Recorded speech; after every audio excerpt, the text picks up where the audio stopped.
Hello दोस्तों, स्वागत है आप सभी दोस्तों का हमारे चैनल निर्मल क्लासेस में। और इससे पहले मैं आपके सामने सारे सब्जेक्ट की जो है वो 2 क्लासेस के माध्यम से शिक्षण विधियां पढ़ा चुकी हूं। मैंने आपको बताया था ना कि हम पढ़ने वाले हैं कंटिन्यू। देखिए, मैराथन में कुछ नहीं रखा है, मैराथन में आप बोर हो जाते हैं। अभी आपके पास में मौका है कि अगर किसी भी बच्चे की जो है शिक्षण विधियां अभी नोट डाउन नहीं हुई हैं और अगर आपने नोट्स नहीं खरीदे हैं तो आपको यहाँ पर मैं हमारे नोट्सों के माध्यम से, जो कि हमने खुद हाथों के द्वारा लिखे हैं, उसके माध्यम से मैं आपको क्लासेस दे रही हूं। और 2 क्लासेस में मैं 2 सब्जेक्ट की शिक्षण विधियां पढ़ा चुकी हूं।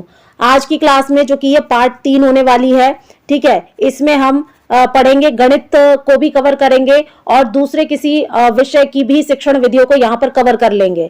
तो आपको पता है कि मैंने आपको बताया था कि इंग्लिश को छोड़कर बाकी के जो आपके 4 सब्जेक्ट है उनकी शिक्षण विधियों की ये क्लास है और 2 क्लासेस हम लगा चुके हैं। आज ये तीसरी क्लास होने वाली है, तो बिना देरी किए शुरू करते हैं और आपके सामने थ्योरी को पेश करते हैं, समझते जाइएगा। और फिर आपको पता है कि मैं रेगुलर बेस पर आपको PYQs भी दे रही हूं, ठीक है। चलिए अब बात करते हैं व्यावहारिक मूल्य क्या होता है, ठीक है। आज संसार प्रत्येक वस्तु की उन्नति को, चाहे वो भौतिक, सामाजिक, आत्मिक हो अथवा मानसिक, उसे मापना चाहता है। किसी भी तरीके की आपकी उन्नति हो, ठीक है, आप भौतिक रूप से, यानी आपके पास कार कितनी है, बंगले कितने हैं, सामाजिक रूप से हो गया कि आपके साथ में कितने लोग उठते बैठते हैं, आत्मिक हो गया कि आप अंदर से कितने मजबूत हैं, है ना, और मानसिक हो गया कि आपका मन कैसा है। सब चीजों को क्या कर रहा है आज के संसार में, लोग क्या कर रहे हैं, मापना चाहते हैं, ठीक है, तोलना चाहते हैं। घर का बजट बनाते समय, आय और मजदूरी निकालते समय, वस्तुओं को तोलते समय, घड़ी में देखते हुए, गाड़ी पर चढ़ते समय, दफ्तर अथवा स्कूल जाते समय, लिफाफे पर टिकट लगाते समय, तार घर में तार देते समय, परीक्षाओं में पर्चे बांटते समय का मुख्य ध्यान रखने की बहुत ज्यादा आवश्यकता यहाँ पर प्रतीत होती है। तो इसी माध्यम से व्यवहारिक विधि में जो यंग है ना, वो क्या कहते हैं कि लोहा, वाष्प और विद्युत के इस युग में जिस ओर भी मुड़कर देखें, गणित ही सर्वोपरि है, ठीक है। क्योंकि देखिए, सब काम करने के लिए आपको गणित की जरूरत है, आपको कैलकुलेशन की जरूरत है ना। यदि ये रीढ़ की हड्डी निकाल दी जाए तो हमारी भौतिक सभ्यता का ही अंत हो जाएगा, है ना। अगर हम अपनी जिंदगी से गणित को हटा दें, मैथमेटिक्स को हटा दें, कैलकुलेशन करना छोड़ दें, तो हमारे जीवन में कुछ रहेगा नहीं। एटलीस्ट कम से कम भौतिक सभ्यता तो बिल्कुल खत्म हो जाएगी। ये जो लेन देन, आप गाड़ी घोड़ा बंगला, नौकरी, पैसा, ये किस लिए भाई? नौकरी आप किस लिए करना चाहते हैं? पैसा कमाने के लिए। पैसा आएगा तभी तो आप अपने खर्चे चलाएंगे। क्योंकि भले ही प्यार मोहब्बत में लोग ये कह देते होंगे कि पैसा इंपॉर्टेंट नहीं होता, लेकिन असल लाइफ में चीजों को अपना यूज करने के लिए या किसी को कुछ देने के लिए आपको पैसों की जरूरत पड़ती है, ठीक है। तो यंग यही कहते हैं कि लोहा, वाष्प और विद्युत के इस युग में जिस ओर भी मुड़कर देखें, गणित ही सर्वोपरि है, गणित ही सबसे ऊपर है। यदि ये रीढ़ की हड्डी, वो इसे क्या कहते हैं, रीढ़ की हड्डी, याद रखिएगा, ये डेफिनेशन में आपसे पूछ लिया जाएगा कि गणित को मनुष्य के रीढ़ की हड्डी किसने कहा है, तो यंग ने कहा है, ठीक है। तो ये हमारी जो भौतिक सभ्यता हमने बना रखी है ना, गाड़ी घोड़ा बंगला, है ना, तो ये सब खत्म हो जाएगा। अब अगला टॉपिक देखिए, अगला पॉइंट देखिए, गणित की मूलभूत प्रक्रिया, जैसे गिनना, जोड़ना, भाग देना, है ना, घटाना, तोलना, मापना, बेचना, खरीदना, गुणा आदि हमारे दैनिक जीवन का, यहाँ तक कि सभी व्यवसाय, चाहे वो छोटा हो या बड़ा हो, है ना, क्या होता है, गणित पर ही टिका हुआ है। जैसे अकाउंटेंसी, बैंकिंग, शॉप की करण, है ना, और क्या है आपका टैक्सेशन हो गया, इंश्योरेंस हो गया, पोस्टल जॉब्स हो गई, सब कुछ, मतलब सब कुछ। आप ये नहीं कह सकते हैं आप पढ़ें या ना पढ़ें, लेकिन गणित आपका जिंदगी में घुसा हुआ है। बैकन क्या कहते हैं, आप यहाँ पर देखेंगे बैकन की डेफिनेशन, गणित सभी विज्ञानों का सिंह द्वार है, ठीक है। गणित क्या है, सभी विज्ञानों का, जो भी विज्ञान आपको पढ़ना है ना, जिस भी प्रकार का विज्ञान होता है, जितने भी विज्ञानों का अध्ययन हम अपने जीवन में करते हैं, बिना गणित के वो नहीं हो सकता, ठीक है। चलिए, आपको हिस्ट्री में भी गणित मिल जाएगा ना, जो डेट्स दी जाती हैं, सन दिए जाते हैं, उसमें क्या होता है, कैलकुलेशन होती है, ठीक है। अब आपको ऐसे भी बोल दिया जाता है कि आज से 10 साल पहले क्या हुआ था, तो भाई 10 साल तो कैलकुलेशन हो गई ना, ठीक है। चलिए, सांस्कृतिक मूल्य क्या होते हैं, यानी कि क्या हो गया, सांस्कृतिक मूल्य को क्या कहेंगे हम, सांस्कृतिक मूल्य को इंग्लिश में क्या कहेंगे, कल्चरल वैल्यूज, ठीक है। समाज की सांस्कृतिक और सभ्यता के निर्माण एवं विकास में गणित ने महत्वपूर्ण योगदान दिया है। गणित के अध्ययन से व्यक्ति को समानता, समरूपता, क्रमबद्धता, नियमितता आदि महत्वपूर्ण सामाजिक मूल्यों का बोध होता है। बोध मतलब ज्ञान होता है, जानकारी होती है। चलिए नेक्स्ट, हॉगबैन का कथन है। हॉगबैन देखिए इस सांस्कृतिक वैल्यू के अंतर्गत अपनी परिभाषा देते हैं। कहते हैं हॉगबैन क्या कहते हैं कि गणित सभ्यता और संस्कृति का दर्पण यानी कि आईना है। ठीक है, आईना भी बोला जा सकता है, क्योंकि ऐसा नहीं है कि आप जो किताब से या नोट से पढ़ के जा रहे हैं एग्जामिनर मतलब एज इट इज वही वर्ड आपको उठा के देगा। दर्पण को आईना कहते हैं, है ना, तो आईना से दे देगा। अब आपने तो संस्कृत जो परिभाषा पढ़ के जा रहे हैं वो तो हॉगबैन की आपने पढ़ी थी कि गणित सभ्यता और संस्कृति का दर्पण है। अब आईना वहां पर आया, आप कंफ्यूज हो गए और गलत गोला भरे आए। तो याद रखिएगा इनको शब्दों के ना अर्थ भी पढ़ा करिए, दूसरा अर्थ क्या होता है, दूसरा मतलब क्या होता है। ठीक है, बाल का कथन क्या है, बाल क्या कहते हैं, एक अन्वेषक, अन्वेषक कौन होता है, जो खोज करता होता है, के लिए नया अनुसंधान यानी कि रिसर्च तब तक कठिन होती है जब तक कि वो गणितज्ञ भी ना हो। ठीक है भाई, कोई भी आप रिसर्च करेंगे, आपको उस रिसर्च में क्या क्या चीजें लगने वाली हैं उनके बारे में आप पढ़ेंगे, है ना। उनके मतलब कहीं ना कहीं देखो कितने साल में मुझे ये रिसर्च करनी, कितने दिन में करनी है, तो दिन में आप काउंटिंग करेंगे ना कि मुझे 1 2 3 4 5 ऐसे करनी है, तो कैलकुलेशन। जब तक आप गणितज्ञ नहीं होंगे तब तक आप कोई अन्वेषक या फिर अनुसंधान कर ही नहीं सकते हैं। और अगर कर रहे हैं ना, बिना गणित के कर रहे हैं, तो भी आप क्या कर रहे हैं, उस अनुसंधान, उस अन्वेषक के तौर पर आप गणित का इस्तेमाल कर रहे हैं। याद रखिएगा, बाल कहते हैं ऐसा। ठीक है, अगला अनुशासनात्मक क्या होता है, तो विद्यालयों में गणित इसीलिए पढ़ाई जाती है ताकि छात्रों को विभिन्न मानसिक शक्तियों, जैसे कि उनके अंदर नियमितता आ जाए, परिशुद्धता आ जाए, मौलिकता आ जाए, आत्मनिर्भर हो जाए, वो क्रमबद्ध रूप से चले, सभ्यता और ईमानदारी कूट कूट के भर जाए, एकाग्रता आ जाए, कल्पना उनकी शक्ति जो है वो बढ़ जाए, आत्मविश्वास आ जाए, स्मृति आदि का प्रशिक्षण मिल सके, जिससे उनका क्या हो, मस्तिष्क जो है वो अनुशासित हो जाए, है ना। आप आज अलार्म भी लगाते हैं, आपको कैसे पता कि अलार्म आपको 5 बजे या 4 बजे उठने का ही लगाना है।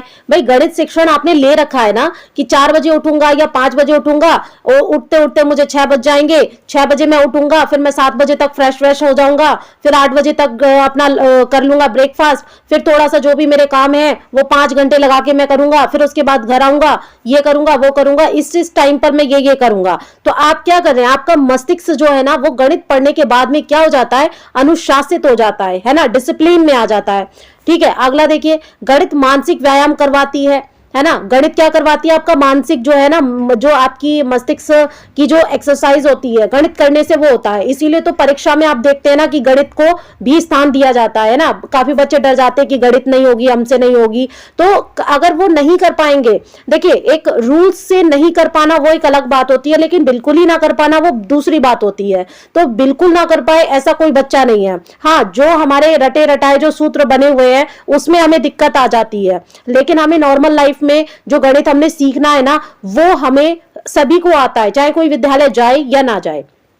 इसीलिए कहते हैं कि जो गणित होती है ना, गणित आपके मन का व्यायाम होती है, व्यायाम करती है। अंदर जो आपके मन में चल रहा होता है ना उसको वो क्या करती है, एक्सरसाइज के रूप में अनुशासित करती है।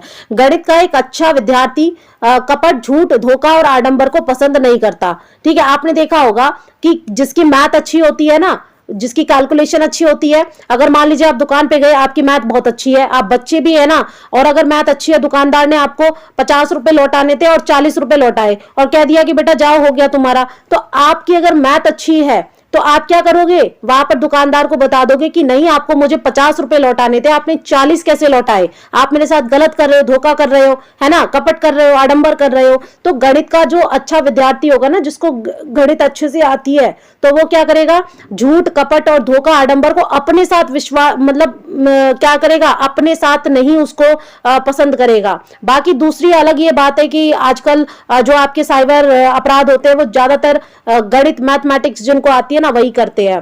बुरा मत मानिएगा, लेकिन ऐसा ही है। अगर सहमत हैं तो कमेंट में जरूर बताइएगा।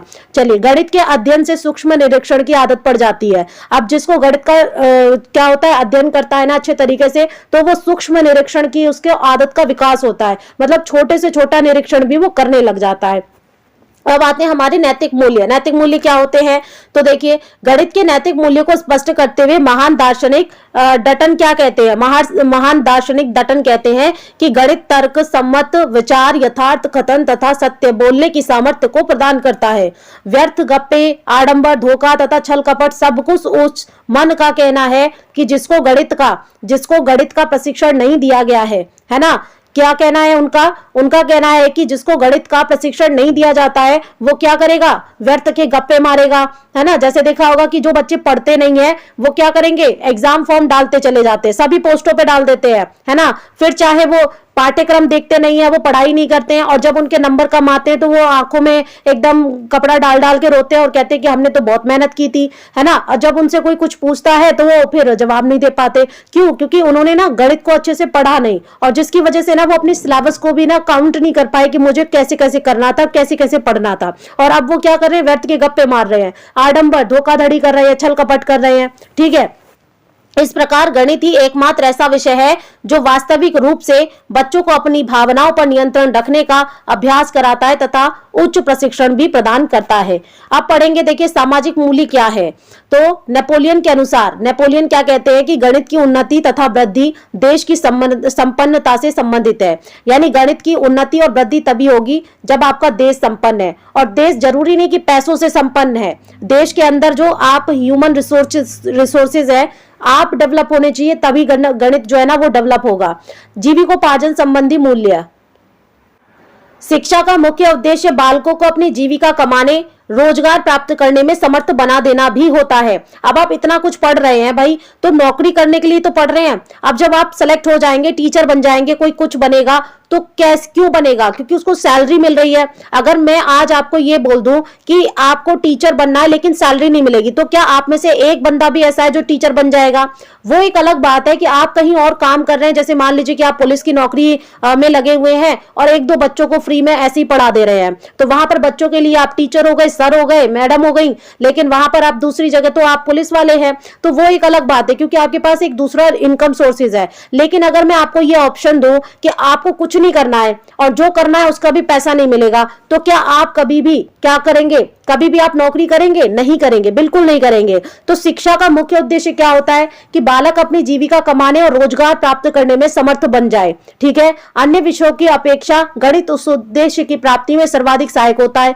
और सबसे इंपॉर्टेंट यह है कि भैया जब आपकी नौकरी लग जाएगी, है ना, तो आपकी जो सैलरी आएगी उसको आप कैसे काउंट करोगे? जब गिनतियां, पहाड़े, जोड़, गुना, घटाओ ये सब आते होंगे तभी तो आप काउंट करोगे ना कि मेरी इतनी सैलरी आई, वरना तो ऐसे ही बोल दोगे पता नहीं यार कितनी आ गई, बस मेरे अकाउंट में तो पैसे आ जाते हैं, है ना।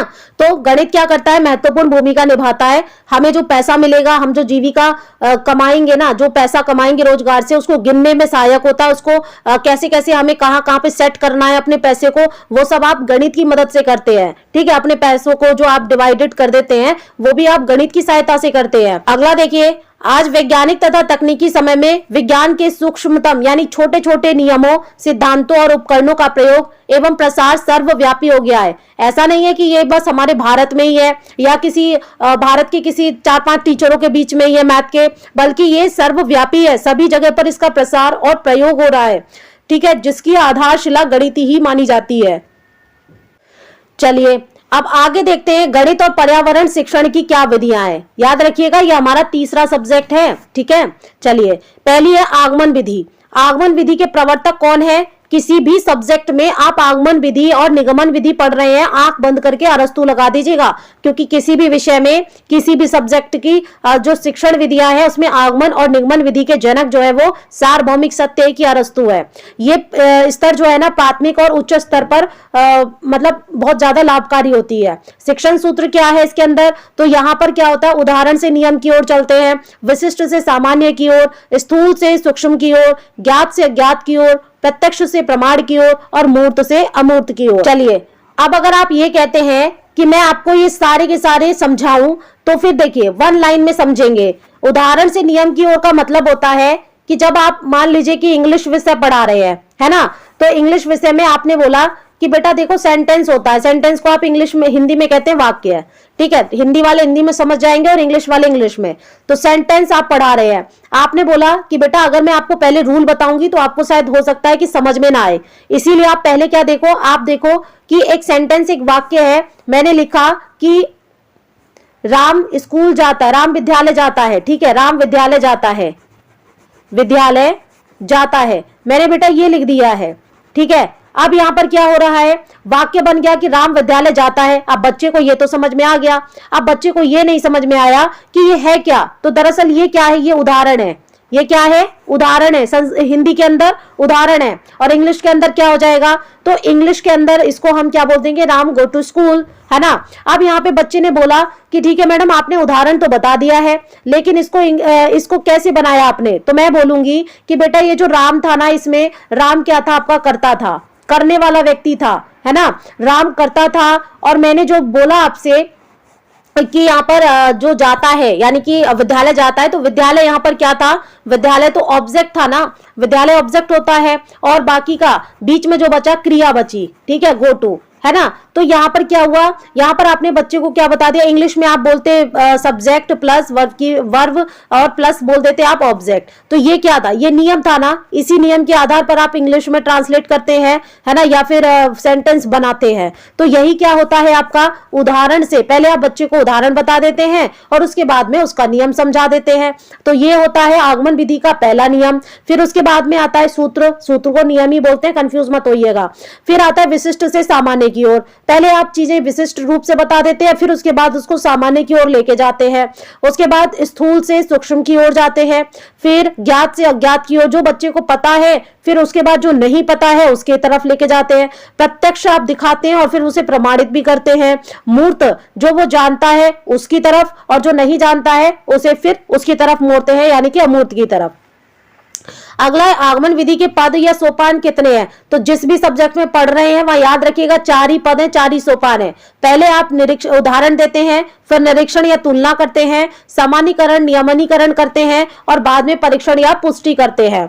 अब आता है दोस्तों आगमन विधि के गुण क्या है, तो ये मनोवैज्ञानिक विधि है, याद रखिएगा ये कैसी विधि है, तो ये साइकोलॉजिकल विधि है। अगला देखिए, इस विधि से प्राप्त ज्ञान जो है वो स्थायी हो जाता है।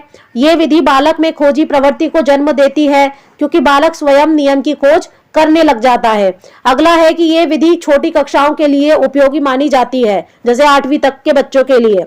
ये विधि बालक में मानसिक शक्ति का भी विकास करती है। और हिंदी व्याकरण के लिए, ये हिंदी व्याकरण यहां से काट के आप क्या कर लेंगे, गणित के लिए, ठीक है, गणित के लिए ये सर्वाधिक उपयोगी विधि मानी जाती है, क्योंकि बच्चे को पहले क्या चाहिए, पहले तो उसको 2 2 4 चाहिए, है ना, 2 2 कितना चाहिए, 2 2 4 चाहिए। फिर उसके बाद में उसको इसका क्या है, नियम चाहिए कि ये 2 2 4 हुआ कैसे।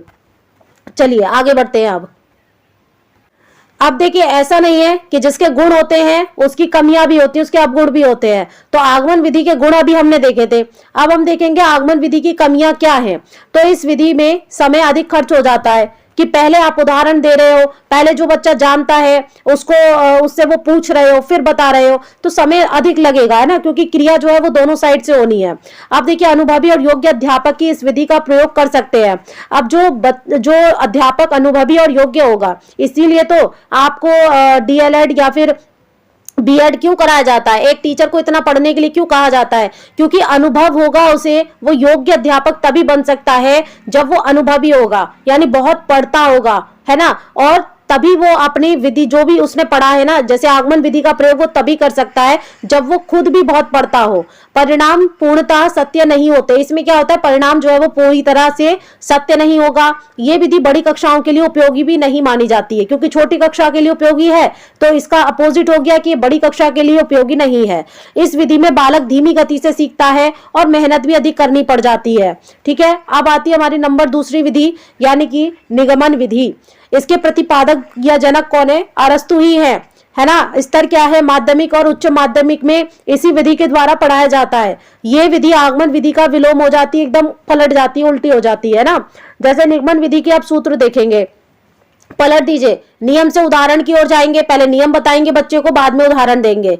जो चीजें जानता नहीं होगा पहले वो बताएंगे, फिर ज्ञात चीजों की ओर जोड़ देंगे उसे। सामान्य से विशिष्ट की ओर ले जाएंगे, प्रमाण से प्रत्यक्ष की ओर, सूक्ष्म से स्थूल की ओर और अमूर्त से मूर्त की ओर। निगमन विधि के पद या सोपान कितने हैं? तो 4 ही पद हैं। नियम या सिद्धांत का ज्ञान कराते हैं, सिद्धांत का प्रयोग कैसे करना है, परीक्षण आंकड़ों के आधार पर कैसे करना है, और फिर सत्यापन बच्चा कैसे करेगा।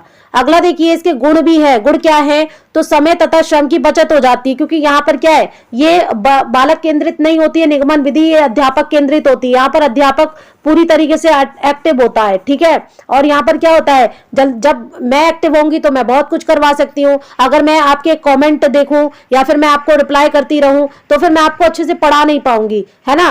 तो यही समझने की कोशिश करेंगे। समय पर सिलेबस पूरा भी हो जाता है भाई। एक टीचर, जैसे मैं अपने इंटर्नशिप के दौरान क्या करती थी कि मैं बच्चों को है ना सब्जेक्ट वाइज पढ़ा के और फिर मैं उनका ना कॉपी में काम करवा के फिर मैं उनको लर्न करवाती थी। तो मैडम मुझे ये कहती थी कि नहीं, आपको ना लेसन प्लान के हिसाब से चलना है। तो मेरा उनको ये कहना होता था कि मैम, लेसन प्लान के हिसाब से अगर मैं चलूंगी तो टाइम पर मेरा कभी भी सिलेबस पूरा नहीं हो पाएगा। क्यों नहीं हो पाएगा? क्योंकि वहां पर क्या है, बालक इंटरेस्ट नहीं ले रहा है ना। तो मेरा टारगेट ये होता था कि मैं पहले बच्चों को क्या करूं कि उनका कॉपी में सिलेबस पूरा करवा दूं, और उसके बाद में फिर मैं उनको क्या करूं, लिखने का काम छोड़कर, यानी कि जो बच्चा बोर हो जाता है ना, जैसे हम क्लास में क्वेश्चन आंसर बच्चे को करवाते हैं तो बच्चा क्या कंटिन्यू से करना पसंद नहीं करते हैं। इसीलिए आपने देखा होगा कि प्राइमरी स्कूल तक है ना बच्चे गायब रहते हैं। 8वीं तक के बच्चों का कभी भी आपको ना ऑल सब्जेक्ट का काम पूरा नहीं मिलेगा, चाहे उनको कितनी भी आप गाइड दे दीजिएगा, चाहे ब्लैक बोर्ड पे खड़े होकर पढ़वा दीजिएगा। जब आप टीचर बन जाएंगे ना तो आपको इन सारी चीजों से आप याद करेंगे कि हाँ, एक मैडम ने ये चीजें हमें एक क्लास में बता दी थी, है ना। तो यहाँ पर समय निगमन विधि का ये गुण होता है कि समय पर सिलेबस को पूरा करवाना है हर हालत में, क्योंकि टीचर एक्टिव रहेगा तभी तो सिलेबस पूरा होगा। अगर टीचर ही डम हो जाएगा तो सिलेबस पूरा नहीं होगा, क्योंकि कोई भी बच्चा अपने आप से सिलेबस पूरा नहीं करता है। छात्रों में स्मरण शक्ति का विकास करती है ना। फिर समस्या का हल तीव्र गति से निकालने में ये सहायक होती है, बड़ी कक्षाओं के लिए उपयोगी मानी जाती है और क्रमबद्ध ज्ञान प्रदान करती है। चलिए आगे बढ़ते हैं। आगे कह रहा है इसकी कमियां क्या है। देखो, अब गुण पढ़े तो दोष भी आपको पढ़ने पड़ेंगे। ये विधि रटने पर बल देती है, मैंने क्या कहा, है ना। तो जब सिलेबस को हम पूरा करवा रहे हैं समय पर, तो कहीं ना कहीं हम बच्चे को ये कह रहे हैं कि बेटा जो लिखा है ना उसको रट लो, याद कर लो, है ना, ताकि आपको एग्जाम में कम मार्क्स ना मिले। तो रटने पर बल दे रही है निगमन विधि। ये अमनोवैज्ञानिक विधि भी मानी जाती है, ठीक है। इसीलिए टीचर जो है वो ज्यादातर इस विधि को फॉलो करते नहीं है। तो इस विधि से मानसिक शक्ति का विकास नहीं हो पाता है। बच्चा जब रटने पर बल देगा तो वही तो पढ़ेगा ना जो मैंने उसे बताया है, वो वैसा कुछ पढ़ेगा नहीं जो उसे पढ़ना चाहिए अपनी तरफ से। इकाई का इसका स्थान अस्थायी भी होता है। अब बच्चा जब रटता है चीजों को तो उतने दिन के लिए रटता है कि मुझे एग्जाम तक के लिए इसको याद रखना है, फिर भूल जाओ क्या फर्क पड़ता है। अब देखिए यहाँ पर ऐसी ऐसी आपने वीडियोस देखी होंगी कि बड़े बड़े इंजीनियरिंग करके लोग जाते हैं और जब उनको नौकरी नहीं मिलती है या नौकरी में वो पढ़ाई उनकी काम नहीं आती तो वो कहते हैं कि हमें इतना कुछ थ्रीटा फ्रीटा और ये सब पढ़ाया गया था, क्या काम आ रहा है हमारे तो कुछ नहीं आ रहा, है ना। यहाँ तो अलग ही हमें नौकरी करनी पड़ रही है। तो वो क्या होता है, उन्होंने उतना ही पढ़ा था जितना वो एग्जाम कर पाते हैं, नौकरी अचीव कर पाते। उसके बाद नौकरी में तो आपको अलग ही काम करने हैं। अब देखो कितने बीकॉम बीएससी करे हुए जो लोग हैं वो ग्रुप डी में आते हैं, यानी कि पुलिस की नौकरी में वो सबसे छोटी पोस्ट पर आते हैं। उनको करना क्या होता है, उनको वो काम बिल्कुल नहीं करना है जो उन्होंने बीएससी में पढ़ा है या बीकॉम में करा है ना।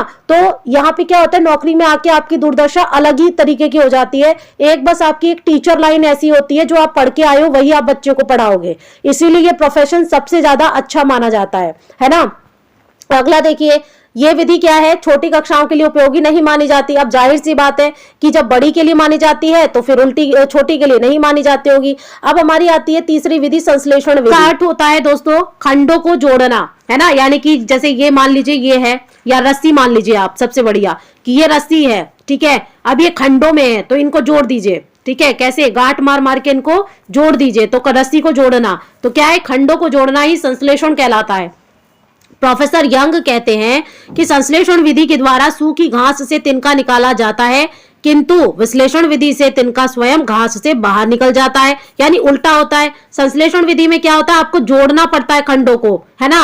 और विश्लेषण विधि में क्या होता है, खंड जोड़ने नहीं पड़ते हैं, जोड़े हुए खंड ऑटोमेटिकली क्या हो जाते हैं, खंडित हो जाते हैं। तो संश्लेषण विधि के द्वारा सूखी घास से तिनका निकालना पड़ता है, जबकि विश्लेषण विधि से खुद ही घास से तिनका निकल जाता है ना, तिनका स्वयं ही निकल जाता है। अगला देखिए इसके सूत्र क्या है संश्लेषण विधि के, तो अंश से पूर्ण की ओर चलते हैं हम, यानी कि थोड़े से बड़े की ओर चलते हैं, थोड़े से ज्यादा की ओर, अंश से पूरे की तरफ। अगला है ज्ञात से अज्ञात की ओर चलते हैं, यानी जो बच्चा जानता है, नोन टू अननोन, यानी बच्चा जो जानता है और जो नहीं जानता है उसकी ओर चलते हैं। प्रत्यक्ष से प्रमाण और परिकल्पना से निष्कर्ष की ओर। तो यहाँ पर देखिए दो विधियां तो आपको किसकी मिल गई, आगमन विधि की सीधी सीधी मिल गई है संश्लेषण विधि में, बस दो आपको याद करनी है, बल्कि पहली वाली भी अंश से पूर्ण की ओर भी आगमन विधि का ही है। ठीक है, नोट करेंगे, नोट देखेंगे यहाँ पर, शिक्षण सूत्रों के आधार पर संश्लेषण विधि आगमन विधि का ही रूप है तथा गुणों के आधार पर यह निगमन विधि का रूप है। अगर आप संश्लेषण विधि को देखेंगे तो सूत्रों के आधार पर तो ये किसका है, आधार पर आगमन का है, लेकिन गुण जो इसके है ना वो निगमन विधि का रूप लिए हुए हैं, यानी कि दोनों का क्या है, ये मिक्सचर है। नेक्स्ट चलिए संश्लेषण विधि के गुण देखेंगे। ये विधि विश्लेषण की विधि से सरल है, मतलब काफी इजी मानी जाती है, और ये मनोवैज्ञानिक विधि भी है ना। इस विधि से हल निकालने में समय कम लगता है, कम समय भी लेती है, मनोवैज्ञानिक विधि भी है, और ये विश्लेषण विधि से आसान भी है। ये विधि छोटी कक्षाओं के लिए बहुत उपयोगी मानी जाती है। इस विधि से अध्यापक को सरलता हो जाती है पढ़ाने में, है ना।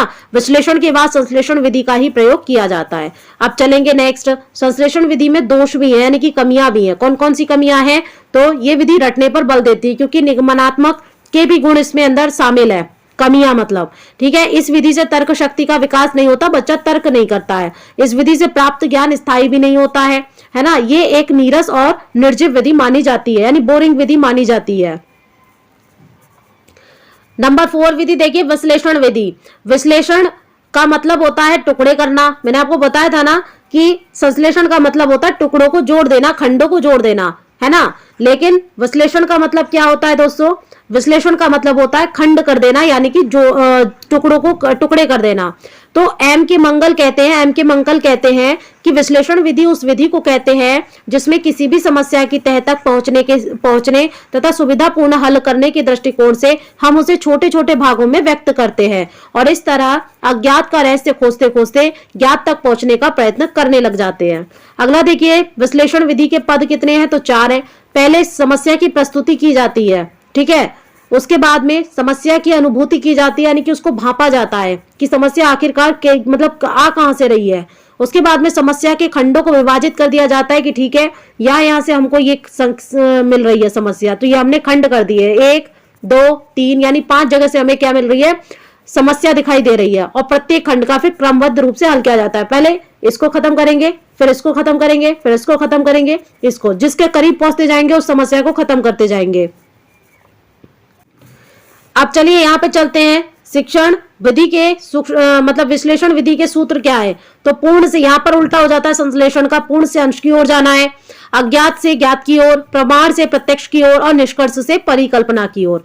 नोट देखेंगे यहाँ पर, शिक्षण सूत्रों के आधार पर विश्लेषण विधि निगमन विधि का ही रूप है, और गुणों के आधार पर आगमन विधि का यहाँ उल्टा हो जाएगा एकदम से। विश्लेषण विधि के गुण देखिए आप, ये एक अमनोवैज्ञानिक विधि मानी जाती है ना। ये विधि बड़ी कक्षाओं के लिए उपयोगी है। ये विधि छात्रों में चिंतन मनन करने की क्षमता का विकास करती है। ये विधि छात्रों की मानसिक शक्तियों का विकास करती है। इस विधि में छात्रों को खोज करने का अवसर भी मिल जाता है, यानी वो खुद से, क्योंकि टुकड़े करने हैं ना, तो छोटे छोटे टुकड़ों में समस्याएं मिली हुई हैं तो खोज कर लेंगे, है ना। अगला देखिए, इस विधि के द्वारा प्राप्त ज्ञान जो है वो स्थायी होता है। अगला देखिए दोष, इसके कमी देखेंगे। ये विधि लंबी मानी जाती है, इसमें बहुत लंबा प्रोसेस लग जाता है।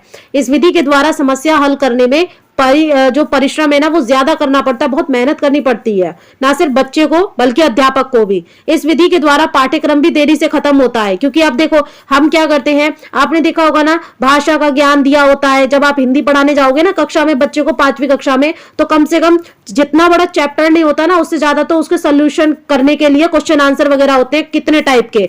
तो हम क्या करते हैं, जो इंपॉर्टेंट होता है उसमें से उसको करवा देते हैं, जो इंपॉर्टेंट हमें नहीं लगता है उस स्तर के लिए उसको हम क्या कहते हैं, स्किप कर दो, आगे बढ़ो। क्यों कहते हैं इसका, क्योंकि अगर हम हर चीज को पढ़ाने लगेंगे ना तो पाठ्यक्रम में देरी हो जाएगी। टुकड़े कर करके और जुड़े हुए को टुकड़े करेंगे, टुकड़े को जोड़ेंगे, तो हमें बहुत टाइम लग जाएगा। एक चैप्टर को पढ़ाने के लिए ही 3-4 दिन खर्च हो जाएंगे। और यही वजह है कि आज भी स्कूलों में क्या होता है कि इसी मतलब विश्लेषण करने के चक्कर में क्या होता है कि चैप्टर कभी पूरा ही नहीं हो पाता है ना। ये विधि छोटी कक्षाओं के लिए अधिक उपयोगी नहीं मानी जाती है। मैंने बोला ना कि ये विधि जो है ना, जब आप ज्यादा चैप्टर के बाद में जो आपने देखे होंगे 5-6 पन्ने होते हैं, है ना, जो आपके IAS PCS बनते हैं ना लोग, वो पढ़ते हैं, प्रोफेसर लोग पढ़ के आगे प्रोफेसर बनते हैं, तो वो उनका कोर्स है, छोटे बच्चों की किताबों में ऐड कर दिया जाता है। हालांकि पूछा उनसे कुछ नहीं जाता एग्जाम में, लेकिन ऐड कर दिया जाता है ताकि शिक्षक को ये पढ़ने, मतलब शिक्षक जब बच्चों की किताबें पढ़े तो उसको याद रहे। ठीक है, ये इतना आप मान सकते हैं कि शिक्षक के लिए बेनिफिट हो जाता है इस चीज का। अब अगली विधि आती है, 5वीं विधि, प्रयोजना विधि। प्रयोजना विधि की विचारधारा के मूलाधार कौन है? John Dewey. जॉन डीवी क्या लेके आए? प्रयोजना विधि लेकर आए, है ना। उनका जनक या प्रतिपादक रहे किलपैट्रिक। किलपैट्रिक क्या रहे हैं? प्रयोजना विधि के जनक या प्रतिपादक या पिता कहे जाते हैं। लेकिन जॉन डीवी ने क्या किया? इस विधि की विचारधारा का मूलाधार दिया था।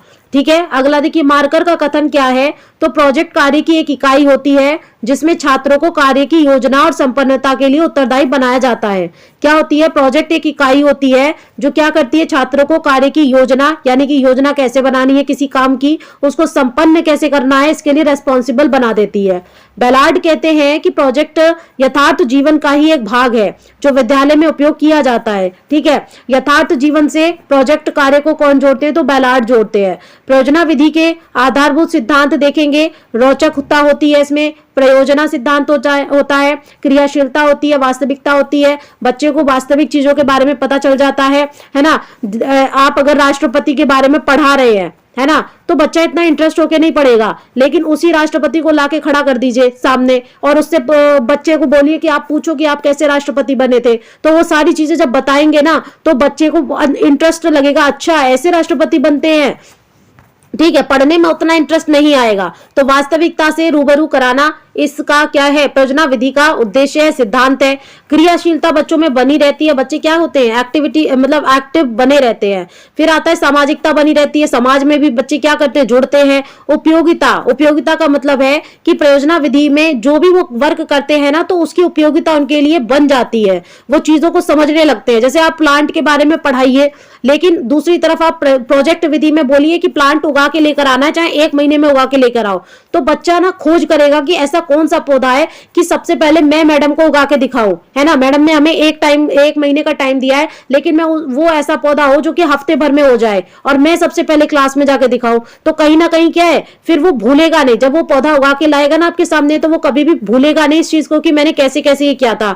तो ये विधि क्या करती है? जो भी हम बच्चे को प्रोजेक्ट कार्य दे रहे हैं उसके प्रति उसको उपयोगी बना देती है। स्वतंत्रता होती है, सबसे बड़ी बात की स्वतंत्रता होती है ना। और व्यक्तिगत भिन्नता के आधार पर बच्चा अपनी यहाँ पर क्या दिखाता है? जो भी उसकी प्रतिभा होती है वो दिखाता है। अब आता है इसके चरण कितने हैं? तो 6 चरण होते हैं। कौन कौन से? प्रयोजना उत्पन्न करो पहले, है ना, यानी कि एक टॉपिक को उत्पन्न करो कि आपको कौन सा टॉपिक बच्चे को देना है ना। फिर उसके बाद में प्रयोजना कार्य का चयन करो। अब आप बच्चों से पूछिए, मान लीजिए कि आपने 5 टॉपिक दिए, अब बच्चों से पूछिए कि बेटा कौन किस पर क्या बनाएगा, तो बच्चा बोलेगा मैं तो इस पे बनाऊंगा, दूसरा बोलेगा मैं तो इस पे बनाऊंगा। मतलब बच्चे क्या है, ग्रुप में बढ़ जाएंगे कि मैं तो 5 बच्चे मान लीजिए कि इसमें हो गए, 4 बच्चे इसमें हो गए, 3 बच्चे इसमें हो गए, 2 इसमें, 1 इसमें। ठीक है, ऐसे हो गए। तो अब आपके पास में क्या है, बच्चों ने अपनी अपनी जो उत्पन्न की थी ना, अपने प्रोजेक्ट का जो टॉपिक उत्पन्न किया था उसमें बच्चे बट गए। फिर कार्यक्रम बनाइए कि बेटा ठीक है कितने टाइम में आप बना के हमें दे दोगे, है ना। तो कार्यक्रम हो गया। उसके बाद कार्यक्रम को क्रियान्वित कीजिए, है ना। यानी कि ऐसा नहीं कि टाइम बना लिया, आपने कह दिया बेटा 1 हफ्ते में 1 वीक में मुझे ये काम चाहिए, अब वो वीक भी निकल गया, आपने तो क्रियान्वित करने को कहा ही नहीं। आप वक्त ही नहीं दे रहे हो बच्चों को कि वो 1 घंटा निकाल कर प्रोजेक्ट पर वर्क कर ले। तो आपको ये क्रियान्वित भी करना है, यानी 1 वीक के अंदर आपको बच्चे को 2-2 घंटे या जितना भी उनके प्रोजेक्ट के अकॉर्डिंग टाइम लगेगा बनाने में, आप उतना वक्त भी दे उनको। ठीक है, फिर कार्य का मूल्यांकन मूल्यांकन करें। जो बच्चे ने, कि आप जैसे देखिए क्या होता है कि हम बोल देते बच्चों से कि हम कल एस्से लेंगे, है ना, एस्से का टेस्ट लेंगे, या फिर एस्से का हम कोई लिखवाएंगे या कंपटीशन लेंगे। अगले दिन आज बोला है हमने और अगले दिन हम ही टीचरों के भूल जाते हैं। और बच्चे तो खैर है ही है, वो तो क्या करते हैं, वो तो बताते भी नहीं है कि क्या होना है। तो यहाँ पर क्या होता है, हम जब तक कार्य का मूल्यांकन खुद से नहीं करते ना, तो बच्चे क्या करते हैं, वहां पर चोरी करते हैं। चोरी मतलब आपका मतलब एक तरीके से बचत करते हैं कि कैसे भी मैडम क्या है कल वाली बात को याद ना कर ले। अगला है आपका, अगला क्या है कि कार्य का लेखा जोखा भी रखना। अब कौन से बच्चे ने क्या बनाया, कैसे बनाया, उस कार्य का लेखा जोखा भी रखना होता है। इसका महत्व क्या है, प्रयोजना विधि का महत्व क्या है, इंपॉर्टेंस क्या है। प्रत्यक्ष अनुभव की बात करें तो बच्चे को है ना, जब वो बच्चा प्रोजेक्ट कार्य करता है तो उसको प्रत्यक्ष अनुभव हो जाता है, डायरेक्ट एक्सपीरियंस करता है वो। तो छात्र करके सीखते हैं और अर्जित ज्ञान फिर क्या होता है, स्थायी हो जाता है ना। जैसे कि आपसे बोला जा रहा है, आप सामाजिक विज्ञान पढ़ा रहे बच्चे को, आपने बोला कि आपके गांव के सभासद से आप क्या करेंगे, बात करके आएंगे। कुछ भी बात, जैसे कोई टॉपिक दे दिया, ऐसे नहीं कि हेलो हाय, मतलब वो दे दिया, तो वो बच्चा क्या है, जब सभासद से बात करेगा ना, तो उसके दिमाग में वो बातें फीड हो जाएंगी, अरे ये तो इनको तो मैं जानता हूं, इनसे मैंने ये बातें की थी, है ना। तो प्रत्यक्ष अनुभव से क्या होता है, बच्चे के अंदर स्थान जो ज्ञान का जो स्थान है ना, वो स्थायी हो जाता है, क्योंकि वो करके सीख रहा है। अगला है करके सीखना, लर्निंग बाय डूइंग, यानी इस विधि में विद्यार्थी स्वयं प्रयोग करने लग जाता है ना। अब वो क्या करेगा,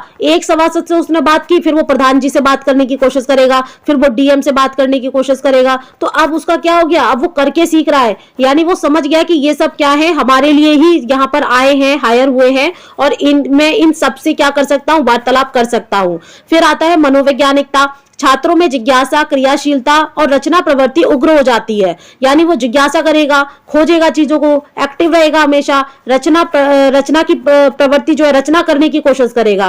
प्रयोगात्मकता का विकास होने लगता है, यानी कि ऐसा नहीं है कि इतना कुछ करने के बाद में बैठ जाए बच्चा, नहीं, बच्चा क्या करेगा, प्रयोग करेगा, एक्सपेरिमेंट भी करेगा। उपयोगिता और व्यवहारिकता का ज्ञान उसे मिल जाता है, फिर उसको उपयोग भी करेगा, जो उसने प्रयोग किया उसको उपयोग भी करेगा और उसको व्यवहार में भी लाएगा, 4 लोगों को बताएगा भी उस चीज के बारे में। बालकों में स्वाध्याय की प्रवृत्ति भी विकसित हो जाती, स्वाध्याय मतलब खुद से अध्ययन करने की प्रवृत्ति भी फिर विकसित होने लगती है। इस विधि से बालकों में अधिगम सरल और सुबोध हो जाता है।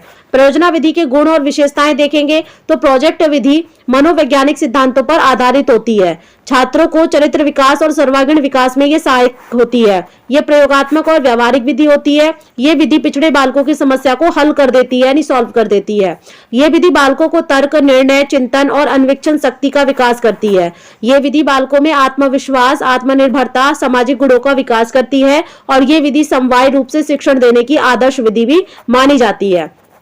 प्रयोजना शब्द का प्रयोग सर्वप्रथम प्रयोग जो है वो कोलंबिया विश्वविद्यालय के प्रशिक्षण महाविद्यालय के विद्वान रिचर्ड्स ने सन 1900 में किया था। ये भी याद रखिएगा, क्वेश्चन बना हुआ है, ठीक है। प्रयोजना विधि के दोष क्या है या कमी क्या है, इस विधि में समय और अधिक धन की खपत होती है। भाई प्रोजेक्ट बनाएगा बच्चा तो चीजों को अरेंज करेगा, हर चीज का अलग अलग प्राइस होता है। जैसे हमारे स्कूल टाइम में हमें प्रोजेक्ट वर्क दिया गया कि आपको एक घर बना के लाना है, किसका, थर्माकोल का। अब मैं मार्केट में गई, मेरे 1000 रुपए थर्माकोल खरीदने में खत्म हो गए, मतलब सामान खरीदने में ही खत्म हो गए। छोटे छोटे पौधे खरीदे, ये मुझे पसंद नहीं आ रहा है, मुझे ये चाहिए। छोटी छोटी कीलें मैंने बहुत सारी खरीदी, बहुत सारा गम खरीदा, बहुत सारा, और लास्ट में मेरा घर बना हुआ वो टूट गया, है ना। तो ये क्या होता है, समय भी लगा मेरा और धन भी अधिक लग गया और कुछ रिजल्ट भी नहीं निकला, अगर खराब हो जाए तो, ठीक है।